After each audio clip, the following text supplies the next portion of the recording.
Проблема недавно объединившихся самоуправлений – перетягивания одеяла на себя. Практически каждое решение на всех уровнях сопровождается недовольством. Вот им сделали, а нам нет. У них это есть, а мы ведь тоже хотим. Эти проблемы станут менее острыми со временем, но исчезнут ли они? Можно ли быстрее и более безболезненно пройти процесс единения жителей?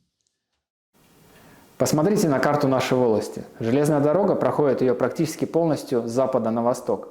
Что если запустить поезд-трамвай по маршруту Янеда, Лехце, Тапа, Тамсулу? По примеру немецкого Карлсруэ. Пути есть, электрификация одобрена правительством, и этот вопрос будет решен в течение нескольких лет. Представьте себе, от Янеда или Тамсулу до Тапа за 15 минут и регулярно, в течение всего дня. Даже в Таллине из спального района до центра жители добираются 20-30 минут. Эта транспортная нитка может связать нашу волость воедино.